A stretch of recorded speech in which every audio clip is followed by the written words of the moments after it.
नमस्कार बच्चों, मैं संदीप कुमार आर्य जीआरबी इंटर कॉलेज राठ से। तो प्यारे बच्चों, जैसे कि हमारी इस कोविड-19 की वजह से जो क्लासें नहीं लग पा रही हैं, तो उसके चलते आप लोगों का जो 30% कोर्स कम हुआ है। तो आज हम बात करने वाले हैं फर्स्ट ईयर मैथमेटिक्स में जो हमारा सिलेबस कम हुआ है, क्या हटा है, क्या पढ़ना है, उसके बारे में आज हम डिस्कस करने वाले हैं। और बेटा, आप लोगों ने जो बुकें खरीदी होंगी, सभी लोग एनसीईआरटी की बुक खरीद लेंगे और एनसीईआरटी पैटर्न से चूँकि हमें पढ़ना है, उसके साथ साथ आप चाहें तो अन्य बुकों को भी आप ले सकते हैं उसके साथ में, लेकिन आपको वरीयता देनी है किसको? एनसीईआरटी बुक को। तो आप एनसीईआरटी बुक के तहत ही जो सिलेबस हमारा कम होता है या बढ़ता है उसके माध्यम से ही हमें देखना है। तो अन्य किताबें जैसे मनोहर्रे होती है, आपका एक्सीलेंट की बुक भी आती हैं, अरिहंत की बुक आती हैं, बालाजी की भी बुक आती हैं। तो इस प्रकार बहुत सारी बुकें हैं, तो आप उनको भी देख सकते हैं, लेकिन बशर्ते आप एनसीईआरटी को प्रेफरेंस दीजिएगा। तो बेटा, आज हम बात करने वाले कक्षा 11 जो हमारा मैथमेटिक्स से रिलेटिव है। तो मैथमेटिक्स में हमारा जो संशोधित पाठ्यक्रम है, जो सत्र 2020 और 21 के लिए, मैं आपको बता दूं कि जो हमारा जो ये सिलेबस कम हुआ है, तो जो नई बुक आ रही होंगी, जो इस साल आपको मार्केट में बुक मिलेंगी, तो उसमें ये नहीं होगा कि सिलेबस कट कर आएगा, सिलेबस पूरा होगा। ये आपको इस वर्ष के लिए जो क्लासें नहीं लग पाई हैं, उसके चलते शासन ने जो निर्देश दिए हैं कि आपको ज़्यादा कोर्स ना रहकर आप कम कोर्स को पढ़ें, ताकि जितना आपका समय बर्बाद हुआ उतना कोर्स हटा दिया जाए, ताकि आपके परसेंटेज पर कोई इफेक्ट ना पड़े या फिर आपको ज़्यादा वर्णन ना हो सके। तो ये केवल इस साल के लिए, अगली साल क्या होता है इस पर कोई कहा नहीं जा सकता। तो जो बुक मिलेंगी उसमें सब कुछ होगा, लेकिन उनमें से क्या क्या आपको काटना है वो हम आपको बताने वाले हैं। या अभी देखो, हम आपको दिखाएंगे कि ये जो आप देख पा रहे होंगे, यहाँ पर जो सिलेबस था, पुराना जो सिलेबस था उसके बारे में है। पुराना सिलेबस देख पा रहे हैं, क्या क्या सब्जेक्ट थे, क्या क्या टॉपिक्स थे, सॉरी। और अब देखिए बात करते हैं कि हमारा संशोधित जो हुआ है मैथमेटिक्स में वो क्या है। बहुत अच्छे से पढ़ना है। आज हम आपको इंट्रोडक्शन का जो बताने वाले हैं, मतलब आपका सिलेबस बताने वाले हैं। कल से हमारी जो वीडियो आएगी वो सिलेबस को लेकर और टॉपिक बाय टॉपिक प्रत्येक चैप्टर से आएगी, क्रम से होकर आएगी। जैसे कि हम पहला चैप्टर पढ़ेंगे, समुच्चय या सेट पढ़ेंगे, तो उसका वीडियो कल आपको मिल जाएगा। तो अब देखते हैं बेटा क्या है जो संशोधित पाठ्यक्रम है हमारा सत्र 2020 और 21 के लिए। तो सबसे पहला हमारा क्या है? समुच्चय। पहला लेसन क्या है? समुच्चय बेटा। समुच्चय जिसको इंग्लिश में सेट बोलते हैं। तो समुच्चय में आपको पढ़ना क्या नहीं है वो देखो, हमने एरो लगा के लिख दिया है। आपको समुच्चयों का अंतर और पूरक समुच्चय, दो चीजें नहीं पढ़ना है। कौन कौन नहीं पढ़ना बेटा? समुच्चयों का अंतर और पूरक समुच्चय। अभी हम लोग बेटा जब इसका डिस्कस करेंगे तो सब कुछ बताएंगे कि समुच्चय क्या होता है, समुच्चय के फिर भाग क्या होते हैं, फिर उप समुच्चय होता है, अधिसमुच्चय होता है, रिक्त समुच्चय होता है, शून्य समुच्चय होता है, एकल समुच्चय होता है। ये सब अलग अलग हैं। तो अभी आप देखेंगे इसमें, तो समुच्चय के बारे में हम लोग पढ़ेंगे। संबंध तथा फलन के बारे में पढ़ने वाले बेटा इस वर्ष की बात कर रहे हैं। संबंध तथा फलन पढ़ेंगे बेटा, लेकिन उसमें हमें क्या नहीं पढ़ना है? वास्तविक संख्याओं के कार्तीय गुणन। कौन से बेटा? कार्तीय गुणन वाले नहीं पढ़ना, फलनों का अंतर नहीं पढ़ना है, और योग नहीं पढ़ना, गुणन नहीं पढ़ना, भागफल नहीं पढ़ना। ये आप लोग अपनी बुक में टिक लगा लेंगे कि हमें क्या चीज नहीं पढ़ना है। वो अलग बात है कि अगर अपनी नॉलेज के लिए आप चाहें तो सब कुछ पढ़िए। मेरे हिसाब से तो आप सब कुछ पढ़िए अगर आपके पास समय है तो। लेकिन अगर आपको सिलेबस के हिसाब से देखना तो आपको इन चीज़ों को पढ़ना है। वो अलग बात होती है, आप जितना ज़्यादा अध्ययन करेंगे, आज नहीं तो कल उसका जरूरत पड़ेगी ही पड़ेगी। तो आप सब कुछ पढ़िए, लेकिन सिलेबस के अनुसार आप इनको विशेष रूप से पढ़िए। जो अन्य टॉपिक आपके अलग कर दिए गए हैं, तो उन टॉपिक को आप हटा सकते हैं, ठीक है, लेकिन उनका थोड़ा बहुत अध्ययन कर सकते हैं। तो यहाँ देखिए, समृद्ध संख्याएं और द्विघात समीकरण ये पढ़ने वाले हैं हम लोग। समृद्ध संख्याएं पढ़ेंगे, कॉम्प्लेक्स नंबर वगैरह, और द्विघात समीकरण क्वाड्रेटिक इक्वेशन पढ़ेंगे। और समृद्ध संख्याओं का ध्रुवीय निरूपण आप लोग नहीं पढ़ेंगे। इस वर्ष के अनुसार आप इनको नहीं पढ़ेंगे कि ध्रुवीय निरूपण होता क्या है, लेकिन नॉलेज के लिए आप जरूर पढ़िए मेरे हिसाब से। तो इसके बाद बेटा आता है रैखिक असमीकाएं। जो रैखिक असमीकाएं आपका फर्स्ट ईयर में मिलेगा, इसी से रिलेटिव आपका इंटरमीडिएट में मिलेगा। तो इस चैप्टर को आप बहुत अच्छे से पढ़िएगा।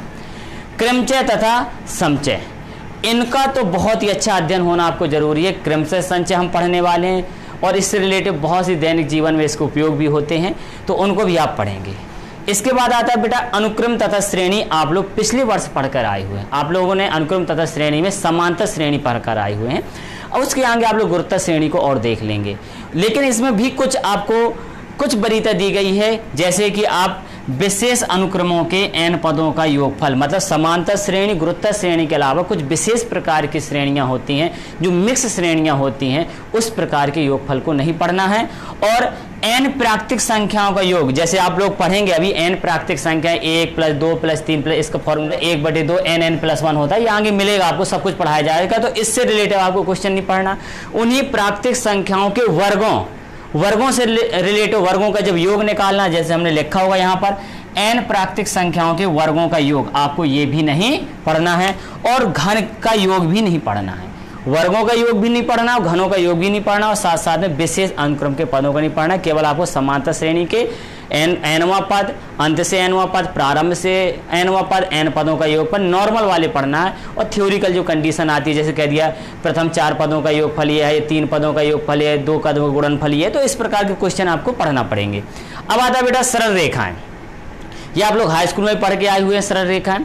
और सरल रेखाओं में आपको क्या नहीं पढ़ना, 2 समांतर रेखाओं के बीच की दूरी नहीं पढ़ना है। 2 समांतर रेखाओं के बीच की दूरी आप पढ़ के आए हुए हैं, तो उससे रिलेटिव क्वेश्चन आपको यहाँ पर नहीं पढ़ना है। इसके बाद आता है बेटा शंकु परिच्छेद, ये बहुत ही महत्वपूर्ण टॉपिक है, थोड़ा सा हार्ड माना जाता है शंकु परिच्छेद, तो ये आपको बहुत अच्छे से अध्ययन करना है इसका। त्रिविमीय ज्यामिति का परिचय, आप लोग अभी तक बेसिक क्लासों में बेटा आप लोग 2 डायमेंशन पढ़ के आए हैं, एक्स अक्ष और वाई अक्ष, लेकिन इसमें आप पढ़ेंगे त्रिविमीय ज्यामिति अर्थात 3 डायमेंशन, एक्स अक्ष, वाई अक्ष और जेड अक्ष। इसके बाद बेटा आता है सीमा तथा अवकलज, ये आपका इंटरमीडिएट के लिए सबसे महत्वपूर्ण चीज है। अवकलज मीन्स अवकलन। अब जब अवकलन पढ़ेंगे तो इंटरमीडिएट में आपको समाकलन बेटा पढ़ना पड़ेगा, तो उसके लिए आपको अवकलज वाला चैप्टर अच्छे से पढ़ना है, उसके लिमिट वाले क्वेश्चन भी पढ़ना है। नेक्स्ट आता है आपका सांख्यिकी। सांख्यिकी में आपको एक टॉपिक नहीं पढ़ना है, बारंबारता बंटनों का विश्लेषण, केवल आपको ये नहीं पढ़ना, बकाया सब कुछ पढ़ना। और प्रायिकता एक टॉपिक ऐसा है कि अब तो सरकार के द्वारा, हमारे माध्यमिक शिक्षा परिषद द्वारा एक ऐसा टॉपिक है जो कक्षा 9 से आप पढ़ते चले आ रहे हैं। आप कक्षा 9 में भी पढ़े हैं प्रायिकता, कक्षा 10 में पढ़े और कक्षा 11 में पढ़ेंगे और कक्षा 12 में भी पढ़ेंगे। तो बेटा ये रहा आपका सिलेबस, जो थोड़ा सा हमने इंट्रोडक्शन आपको बताया। आप चाहे बेटा तो इसका स्क्रीनशॉट ले सकते हैं, आप लोग स्क्रीनशॉट ले लीजिए आप लोग। ठीक, अब बेटा आप लोगों को बहुत से हमारे बच्चे ऐसे स्टूडेंट हैं जो काफ़ी कुछ छोड़कर, काफ़ी अध्ययन करके यहाँ तक पहुँचे हैं। जैसे आपने देखा है कि आपके जो साथी होंगे उनमें से कम 50% लोगों ने तो आरएस साइड ले ली होगी, या कुछ उसमें से आरएस साइड के साथ फिर उन्होंने बायो ले ली होंगी। लेकिन हम उन बच्चों के लिए जो हमारे मैथमेटिक्स के स्टूडेंट हैं, मैं उनको कुछ सलाह देना चाहूँगा कि आपने मैथमेटिक्स लिया क्यों, उसका रीज़न क्या है। अगर आपने मैथमेटिक्स लिया है तो फिर आगे आपने क्या सोचा है, इसका रीज़न क्या है, आपके दिमाग में क्या आपने सेट किया है कि हम मैथमेटिक्स से क्यों पढ़ रहे हैं। क्योंकि बेटा जब जिस चीज़ का अध्ययन करते हैं तो उसका हमें एक कॉन्सेप्ट माइंड में क्लियर कर लेना चाहिए कि हम इसको पढ़ क्यों रहे हैं और इससे बेनिफिट क्या है। तो इसके लिए हम कुछ आप लोगों के माइंड में अलग अलग सेट हुआ होगा। हमें पता है आपके गार्जियंस हैं, आपके बड़े भैया होते हैं, बहनें होती हैं, आपके कोई रिश्तेदार होते हैं, आपको गाइडेंस करते रहते हैं। लेकिन हमारा शिक्षक के नाते हम आपका एक बार पुनः अपने जीआरबी इंटर कॉलेज में स्वागत करते हैं। कुछ हमारे बच्चे ऐसे भी हैं जो अन्य विद्यालयों से हमारे विद्यालय में प्रवेश लिए हैं, तो उनका जीआरबी इंटर कॉलेज में बेटा स्वागत है। लेकिन आप लोग बड़ी मेहनत के साथ पढ़िए, अच्छे से अध्ययन करिए, आप अपने परिवार का, अपने रिश्तेदारों का, अपने विद्यालय का और हम लोगों का भी नाम रोशन करिए। चलो बेटा हम कुछ इसके बारे में डिस्कस करते हैं। ये बेटा स्क्रीनशॉट ले लिए होंगे आप लोग। मैं आपको बता दूं कि जैसे हमारे मैथमेटिक्स के जो बेटा स्टूडेंट होते हैं, तो उनके लिए जहां तक मेरा अनुमान है, मैं अपने अनुमान से बता रहा हूं, वो आपके अपना अपना नज़रिया होता है कि आप किस हिसाब से उसको डील करते हैं, आपने क्यों लिया है। जैसे मैं आपको बता दूं कि हम लोग जो 10th बेटा पास करके आते हैं जब स्टूडेंट हमारे, तो 10th जो मैक्सिमम अब आजकल तो मैथ से ही सब लोग पढ़ कर आते हैं, गर्ल्स को छोड़कर। गर्ल्स हमारी जो होती हैं वो बायो या सॉरी जिसको बोलते हैं गृह विज्ञान से पढ़ते हैं, वो भी बायो अटेम्प्ट करती हैं। लेकिन जो गृह विज्ञान बच्चे लिए होती है वो मैथमेटिक्स से नहीं पढ़ पाती। जिन बच्चियों ने मैथमेटिक्स से हाई स्कूल किया होता है वो भी इंटरमीडिएट में मैथमेटिक्स ले लेती हैं। तो ऐसा नहीं कि इस वर्ष क्या, अब बहुत समय से गर्ल्स भी बहुत आगे निकल रही हैं और जो मैथ को काफ़ी प्रेफरेंस दे रही हैं। इस समय हमारे विद्यालय में देखा जाए तो काफ़ी बच्चे मैथमेटिक्स की, गत वर्ष भी बच्चियों ने अच्छा परफॉर्मेंस किया और बढ़िया टॉप भी रहती हैं। इस साल हमारी जीआरबी इंटर कॉलेज से गर्ल्स ने ही टॉप किया है, तो जो बच्चियाँ हैं वो बहुत आगे निकल चुकी हैं। तो मैं बता दूं मैं आपको कि जो 10th की मैथमेटिक्स अगर जो बच्चे हमारे करके आते हैं, चाहे वो गर्ल्स हो चाहे बॉयज हों, तो देखो कई भागों में डिवाइड कर जाते हैं। वो 11th हो सकता है मैक्सिमम बच्चे आर्ट को प्रेफरेंस देते हैं, मीन्स कला वर्ग में चले जाते हैं। कुछ हमारे बच्चे होते हैं वो आपका जीव विज्ञान अर्थात बायो ले लेते हैं, बायो अटेम्प्ट कर लेते हैं। कुछ हमारे बच्चे होते हैं जो गणित लेते हैं। इसी में कई जगह कुछ बच्चे कॉमर्स भी लेते हैं और कई बच्चे बेटा एग्रीकल्चर भी लेते हैं, जिसको हम लोग बोलते हैं कृषि विज्ञान से भी पढ़ते हैं। हमारे क्षेत्र में मैक्सिमम आर्ट, जीव विज्ञान, गणित, कॉमर्स और कृषि विज्ञान फेमस है। जैसे कि बीएनबी इंटर कॉलेज में कृषि से बच्चे फर्स्ट ईयर इंटर करते हैं। केवल राटनगर में बीएनबी के अलावा कोई अन्य प्राइवेट विद्यालय भी हैं जो एग्रीकल्चर से फर्स्ट ईयर इंटर करवाते हैं। और कॉमर्स भी हमारे यहाँ कम ही है, कुछ विद्यालय हैं केवल जो कॉमर्स करवाते हैं। मैक्सिमम हमारे यहाँ पर लोग जो बच्चे हैं बेटा अपने क्षेत्र के ग्रामीण क्षेत्र से जुड़े सभी परिवार होते हैं जो आर्ट को सबसे ज़्यादा वरीयता देते हैं। उसका रीजन कई प्रकार से हो सकता है। कुछ बच्चे ऐसे होते हैं कि जिनका कुछ ऐसी व्यवस्थाएं होती हैं जिसके कारण उतना अध्ययन नहीं कर पाते हैं, घर में बहुत कुछ काम होता है, या कई ऐसे तरीके होते हैं, कुछ ऐसे परेशानियां होती हैं जो बच्चे मैक्सिमम आर्ट ही ले लेते हैं। कुछ बच्चे हमारे बायो लेते हैं, कुछ बच्चे हमारे मैथ भी लेते हैं। चूँकि मैथमेटिक्स के टीचर हैं बेटा, तो हम मैथमेटिक्स के माध्यम से आपको बताना चाहेंगे कि आपने जो फर्स्ट ईयर में मैथ लिया है तो क्यों लिया है। रीजन सबसे पहली बात मैं आपको बता दूं बेटा, अगर आप इंटर मैथमेटिक्स से करते हैं तो कहाँ कहाँ जाते हैं। तो सबसे पहली बात हम आपको बता दें कि आप सबसे पहले देते हैं आईआईटी। किसका एग्जाम अटेंड करते हैं बेटा? अगर आपने मैथमेटिक्स से इंटर किया है और ये जिस वर्ष आपने इंटर का पेपर दिया होता उसी साल आप आईआईटी का एग्जाम दे सकते हैं। इंडियन इंस्टीट्यूट ऑफ टेक्नोलॉजी, जो ऑल इंडिया के बच्चे इसमें बैठते हैं, ये केवल यूपी बोर्ड नहीं, जितने भी बोर्ड हैं ऑल इंडिया में जितना स्टूडेंट है जो मैथमेटिक्स किया होगा, मैथमेटिक्स से इंटर किया होगा बेटा, वो इसको टेस्ट को अटेम्प्ट करते हैं। आईआईटी के बाद आता है बेटा AIEEE, all India engineering entrance examination. एक बार रिकॉल कर देता हूँ, all India engineering entrance examination. इसमें भी ऑल इंडिया के बच्चे लेते हैं, लेकिन इसमें हम बता दें आपको, अब इसमें वरीयता बनने लगी है। जो हमारा टेस्ट होता है, टेस्ट के माध्यम से जिनकी रैंक अच्छी होती है उनको आईआईटी कॉलेज मिलते हैं, उसके अलावा जिनका होता है वो AIEEE के माध्यम से बीटेक करते हैं। ये तो बेटा हो गई ऑल इंडिया की बात, चूँकि ये मामूली चीज़ नहीं है और असंभव वाली चीज़ भी नहीं है। यदि जो बच्चा इसको क्वालिफाइड करता, मिनिमम बेटा मिनिमम से मिनिमम जो बच्चा अगर इंडिया में रहकर भी वर्क करेगा तो कम से कम नहीं है तो कितना भी कम से कम होगा तो 60-70 लाख का उसका तो पर ईयर रहेगा ही पैकेज। एक साल का पैकेज उसका 50-60 लाख का तो रहेगा ही रहेगा। अगर वो आउट ऑफ कंट्री जाता है तो फिर तो उसकी बात ही अलग होती है। इसके बाद आता है बेटा आईआईटी के बाद हमारे जो क्षेत्र में जैसे रहता है बीटेक, बैचलर ऑफ टेक्निकल, वो अलग बात है। एमपी में इसको BE भी बोलते हैं, bachelor of engineering. Her state का अलग अलग रहता है, तो हमारे स्टेट यूपी में क्या रहता है, बीटेक बोलते हैं, बैचलर ऑफ टेक्नीशियन। ये बैचलर ऑफ टेक्निकल होता है बेटा। तो बैचलर ऑफ टेक्निकल आप अटेंड कर सकते हैं। फिर उसके बाद बैचलर ऑफ टेक्निकल में बीटेक करते हैं, तो बीटेक के फिर कई ट्रेड होती हैं बेटा। एक ट्रेड आपको सबसे पहली बात तो आप पढ़ते हैं सिविल। किसके बारे में पढ़ते हैं बेटा? सिविल के बारे में, सिविल इंजीनियरिंग। अभी सिविल इंजीनियरिंग होती क्या है? सिविल इंजीनियरिंग के अंतर्गत हम कंस्ट्रक्शन का वर्क करते हैं। कंस्ट्रक्शन, पुल का निर्माण, रेलवे पटरियों का बिछना, बड़ी बड़ी बिल्डिंगों का बनना, ये किसके अंतर्गत आता है बेटा? सिविल इंजीनियर के अंतर्गत है, जो हमारे बीटेक करते हैं। उसी में फिर इसके बाद आता है बेटा, सिविल के बाद आता है आपका इलेक्ट्रिकल इंजीनियरिंग आता है। इलेक्ट्रिकल इंजीनियरिंग में बेटा हम लोग पढ़ते हैं विद्युत से संबंधित, मीन्स ट्रांसफार्मर के साथ साथ विद्युत का उत्पादन, विद्युत का ट्रांसफर, कैसे विद्युत एक जगह से दूसरी जगह जाती है, कैसे उसका निर्माण होता है, ट्रांसफार्मर कैसे वर्क करते हैं, हाई को लो, लो को हाई कैसे करते हैं, ट्रांसफार्मर कैसे बनाया जाता है, इत्यादि के अध्ययन हम इलेक्ट्रिकल इंजीनियरिंग के अंतर्गत करते हैं, जिसके माध्यम से हम विद्युत विभाग के जेई हैं, रेलवे के जेई हैं, ये जहाँ पर भी इलेक्ट्रिकल की चीज़ होती है वहाँ पर हम इस जॉब कर पाते हैं। इलेक्ट्रिकल के बाद आता है बेटा मैकेनिकल इंजीनियरिंग। ये बेटा मैकेनिकल इंजीनियरिंग कहलाता है आपका। इसके अंतर्गत मैकेनिक कैसे, जैसे आपका रेलवे का इंजन कहाँ बनता है, आपका ट्रक का निर्माण कैसे हो, ट्रक के इंजन का निर्माण कैसे हो, तो इंजन से रिलेटेड जो भी चीज़ होती है वो किसके अंतर्गत पढ़ते हैं बेटा? हम मैकेनिकल के अंतर्गत। और इसके बाद हम लोग पढ़ते हैं बेटा इलेक्ट्रॉनिक्स। Electronics engineering. जो बेटा इलेक्ट्रॉनिक्स इंजीनियरिंग होता है इसके अंदर, अब देखना बेटा, एक इलेक्ट्रिकल इंजीनियरिंग होता है, एक इलेक्ट्रॉनिक्स होता है।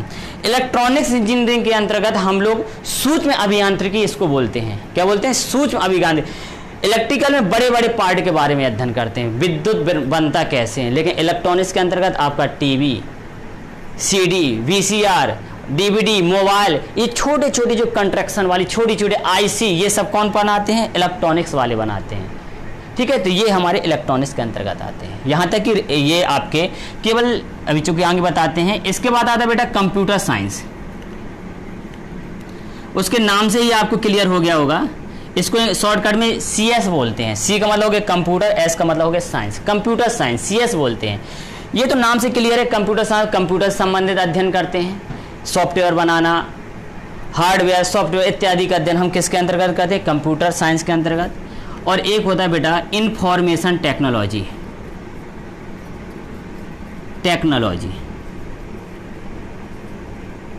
जिसको हम लोग बेटा आईटी बोलते हैं। आई का मतलब इंफॉर्मेशन, टी का मतलब हो गया टेक्नोलॉजी। इंफॉर्मेशन का ये संचार का, जैसे आप सिग्नल के माध्यम से बात कर पा रहे हैं, सिग्नल के माध्यम से कई अपने टीवी के घर में बैठकर आप सिग्नल, एक जमाना हुआ करता था एंटीना लगाते थे, फिर उसको घुमाते थे, वो सिग्नल एक्सेप्ट करना था, और फिर हमारे यहाँ पर डिस्क की वायर रहती थी, उसको वायरलेस करना, ये सब किसके माध्यम से हुआ बेटा? इंफॉर्मेशन टेक्नोलॉजी के माध्यम से हुआ। राडार वगैरह इतना सब कुछ वर्क करते हैं किसके माध्यम से करते हैं? इंफॉर्मेशन टेक्नोलॉजी के माध्यम से करते हैं। दूर के हमारे जो दुश्मन होते हैं वो किस प्रकार की गतिविधियाँ हमारे वायुमंडल में कर रहे हैं, तो उसका अध्ययन हम किसके अंतर्गत करते हैं? इंफॉर्मेशन टेक्नोलॉजी के अंतर्गत करते हैं। वो अलग बात है, इनके अलावा अन्य बहुत भी ट्रेड होती हैं जो दैनिक जीवन से, चमड़ा उद्योग वाला भी होता है, वस्त्र के लिए भी होता है, तो कई टेक्निकल फैशन डिजाइनर होता है, लेकिन मैक्सिमम ये आपकी होती हैं। केवल बेटे एक ऐसा होता है जो सिविल इंजीनियर को छोड़कर जितनी भी हमारी ये ट्रेडें होती हैं सब आपके लोको पायलट, किसके लिए? लोको पायलट, अर्थात रेलवे ड्राइवर के लिए पात्र होते हैं। अगर आपने इसको कर लिया तो जो हमने क्षेत्र बताया वहाँ पर आप गवर्नमेंट जॉब कर भी सकते हैं, प्राइवेट सेक्टर में जा सकते हैं। उसके अलावा अगर रेलवे के आप ड्राइवर बनना चाहते हैं तो अगर आपके पास ये डिग्री हैं तो आप ये बन सकते हैं। इसकी ज़रूरत ही नहीं पड़ेगी, जब आप इसको अगर कर लेते हैं, अगर अच्छे गवर्नमेंट कॉलेज से, कैंपस से करते हैं तो आपका ऑलरेडी सिलेक्शन हो ही जाता है। ये बेटा हमने बात की IIT, IEEE, BTech की। चूँकि आपको जानना बहुत ज़रूरी है कि हम क्यों पढ़ रहे हैं मैथमेटिक्स से, और पढ़ना है तो कैसे पढ़ना है, ये आप जब तक जानेंगे नहीं, समझेंगे नहीं तो बेटा कुछ नहीं होगा। केवल पढ़ना और पढ़ के बैठ जाना हर वर्ष बच्चे करते हैं, लेकिन सही समय पर सही डिसीजन लेना बहुत बड़ी बात होती है। अब चलिए और बता देता हूँ, ये बीटेक के बाद बेटा हमारा आता है पॉलीटेक्निक। पॉलीटेक्निक सब लोग परिचित हैं, और आप लोगों के लिए खुशी की बात है कि हमारे राटनगर के सरसई गाँव में पॉलीटेक्निक है। पॉलीटेक्निक में भी बेटा ये समस्त डिग्रियां, समस्त आपके कोर्सेस होते हैं, मीन्स, लेकिन इसको कहा जाता है बेटा डिग्री और इसको कहा जाता है डिप्लोमा। इतना अंतर होता है। ये आपका 3 वर्ष का होता है, ये आपका 4 वर्ष का होता है। ये डिप्लोमा है और ये हमारी डिग्री है। पॉलीटेक्निक के अंतर्गत सभी ट्रेडों के बारे में पढ़ेंगे। जो हमने ये ट्रेड बताई, यही ट्रेड आप पूरा पॉलीटेक्निक में पढ़ेंगे। उसके अलावा आप लोग पढ़ते हैं IERT। जो IERT होती है बेटा, इसका अपने देखा जाए तो प्रदेश में केवल एक ही विद्यालय है, वो इलाहाबाद में है। IERT का एक ही विद्यालय में, जिसमें सिलेक्शन अगर हो जाता है तो कैंपस सिलेक्शन तो आवश्यक है। और आप लोग ITI तो पढ़े ही हैं, ITI सभी लोग परिचित हैं कि ITI होता क्या है। जो आपकी सूक्ष्म अभियांत्रिकी के लिए, सूक्ष्म गणनाओं के लिए, सूक्ष्म ट्रेडों के लिए आपका अध्ययन कराते हैं। ये कई का होता है, 6 महीने का होता है, 1 साल का होता है, 2 साल का भी होता है। तो इसमें भी आपका क्या होता है? सबसे बेस्ट होता है आपका जैसे इलेक्ट्रॉनिक्स होता है, इलेक्ट्रीशियन होता है,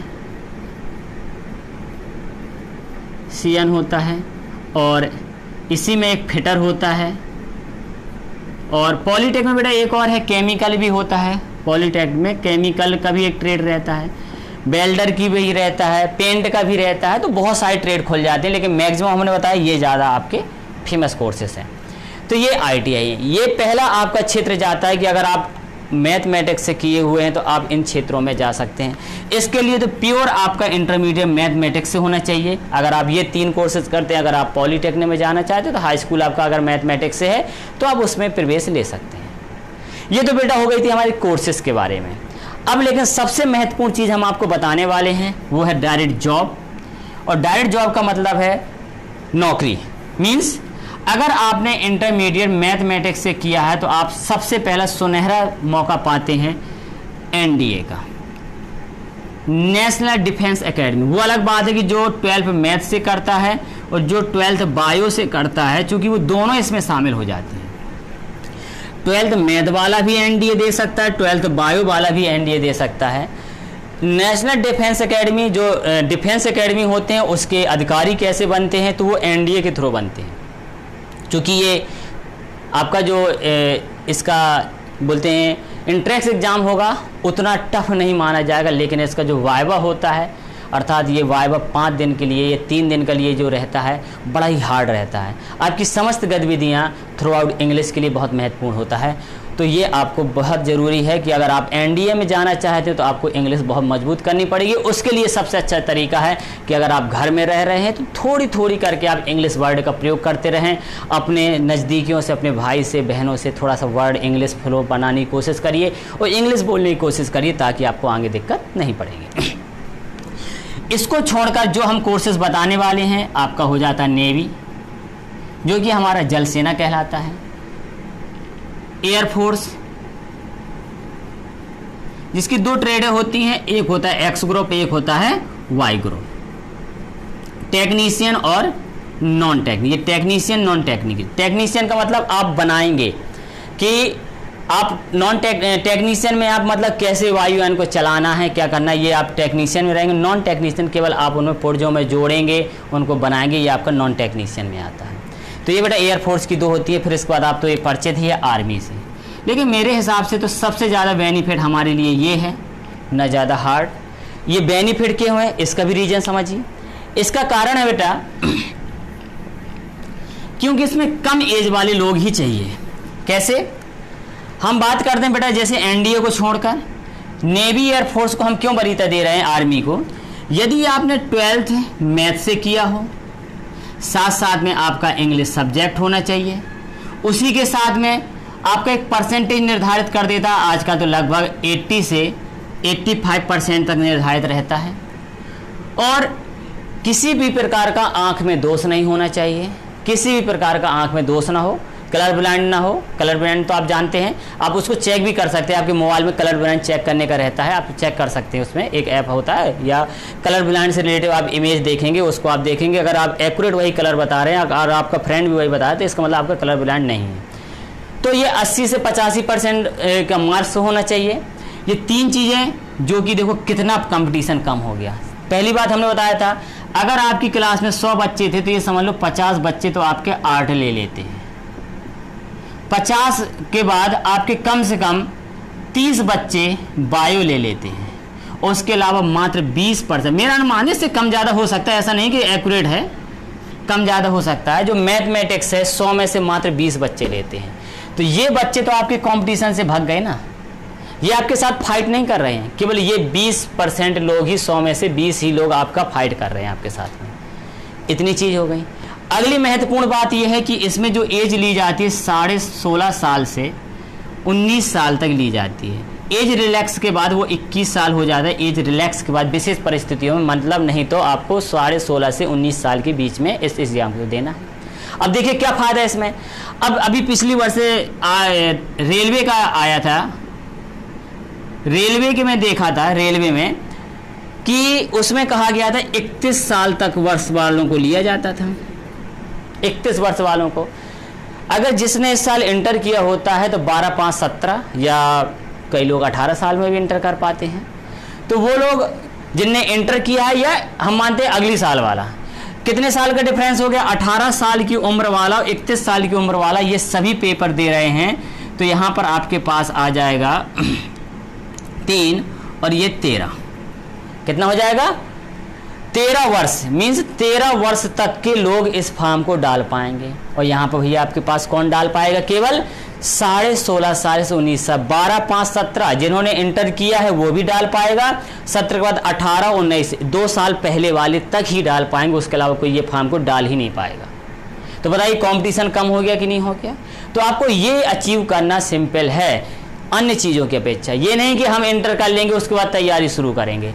आप अपने सब्जेक्ट में इतनी कमांड रखिए, फिजिक्स, केमिस्ट्री जो भी आप पढ़ रहे हैं, इंग्लिश वगैरह सब कुछ में इतना कमांड करिए कि आपका टेस्ट एक ही बार में क्वालिफाई। सबसे अच्छी बात ये होती है अभी तक, अब बदल जाए तो मैं कह नहीं सकता, सरकार के द्वारा हर साल नियम बदलते रहते हैं, लेकिन अभी तक रहा है कि हर एक वर्ष में ये आपके 2 बार फार्म आया करते थे, एक अगस्त में और एक जनवरी और फरवरी में। 2 बार में आप इनको एक साल में जब 2 चांस मिलेंगे तो आपका तो क्वालिफाइड इसको कर ही सकते हैं अगर आप योग्य हैं तो बेटा जो हमने बताया कि आप मैथमेटिक्स, वो अलग बात है कि फिर और कई लोग बीएससी कर लेते हैं, बीएससी करने के बाद आप बीटीसी जिसको डीएलएड बोलने लगे हैं वो कर सकते हैं, उसके साथ साथ आप आईएएस की तैयारी कर सकते हैं, कई क्षेत्र में आप जा सकते हैं। तो बेटा थोड़ा सा मैंने मेरे अनुमान में जितना था मैंने आपको जानकारियाँ बताई, और आप अपने जो भी परेशानी हुआ करें बेटा शेयर करते रहा करिए, जहाँ तक जितना हमें अनुभव होगा हम आपको ज़रूर बताते रहा करेंगे। बशर्ते आप लोग बेटा पढ़ते रहिए, घर पर रहिए, सुरक्षित रहिए। ये तो हमारा बेटा इंट्रोडक्शन था कि हम लोगों को क्या पढ़ना फर्स्ट ईयर में और मैथमेटिक्स क्यों लिया, उसका रीज़न क्या है, बकाया हम लोग कल पढ़ेंगे। आज के लिए धन्यवाद, घर पर रहिए, सुरक्षित रहिए। Thank you very much.